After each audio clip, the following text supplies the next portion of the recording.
hope that you have conquered all the goals that you set for this year, though. I believe in you. Indeed, I believe in your unlimited capacity to create the outcomes that you want to achieve in your life. But in the case that you are still running behind some of the projects that you wanted to complete by this time, it means something. You are an overachiever and you don't want to let yourself down, and I want to acknowledge you for that. Hey guys, last week I was talking with my youth group of clients. They are a diverse group and they are achievers. I can see them, I can feel them. Young men and women who want to conquer their dreams, the biggest dreams. Some of them love sports and they play on different levels. We are talking about different strategies to improve their skill level. And surely this happened to you at some point in your life, but there is a time between the age of 14 and 25 when people start dabbling. They start dabbling about their ability to achieve their goals and dabbling about their ability to conquer their dreams.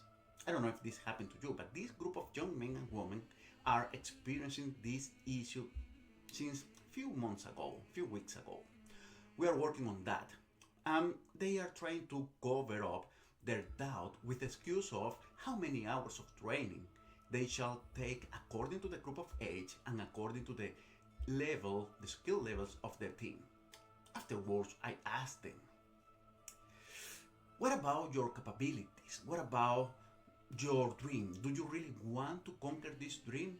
Do you really want to hit this goal, hit this target? And their faces said everything.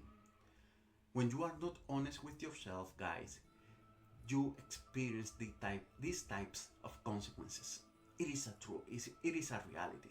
So I reminded them that, in this era, we are full of distractions and people want to plant the seed of doubt on the people's mind just to take advantage of those who quit or drop their intentions of becoming what they really want to be. Some of my students said, well, I will focus on my weaknesses now so I can bring them to the level. And I think that it was a really good idea, but I also asked them about their strengths. This is a question for you as well, guys. What about your strengths? They answer like any young man and woman. Well, my strengths are good enough. And I paused for a moment, I was thinking about it. My strengths are good enough. Can you believe that? Young people finishing high school, looking at getting sports scholarships to go to the uni, and people who want to reach big dreams, thinking that their strengths are good enough.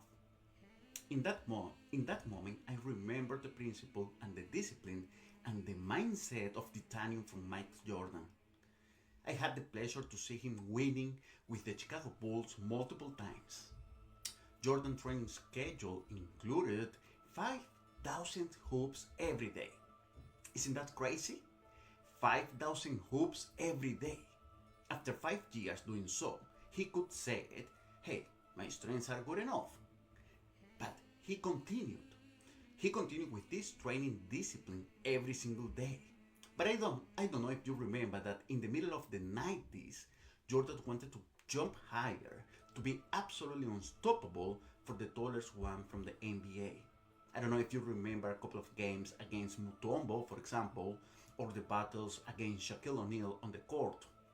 Those were really good times in the NBA. Back then, he decided that he was going to train his jumping skill further, so he was going to be unstoppable, and he used to jump in a swimming pool. His challenge was jumping higher than the level of the water, so he could improve and he could jump higher when he was on the court. I explained this to them. In that moment, Jordan decided to work on what it considered it was a weakness, and he wanted to turn it into a strength. But he didn't stop there. He didn't stop the shooting training every single day. He didn't say, hey, I will stop shooting hoops because it is good enough. So he could choose differently. He could decide to put more time on the jumping, or he could decide to take more free time for his life. But rather than doing so, he incorporated another task to his schedule. It was his obsession of becoming better and better every single day what made him who he is. My students changed completely after that. I hope that you understand the point of this story. If you are focusing on your weaknesses but leaving out your strengths, you probably are making the biggest mistakes in your life, guys. You want to focus on your weakness? Absolutely. But you want to turn that into strength and never forget about keep improving and maintaining your strengths so you never get a flat tire while you are driving the pathway to your success. Does it make sense, guys? I hope it does.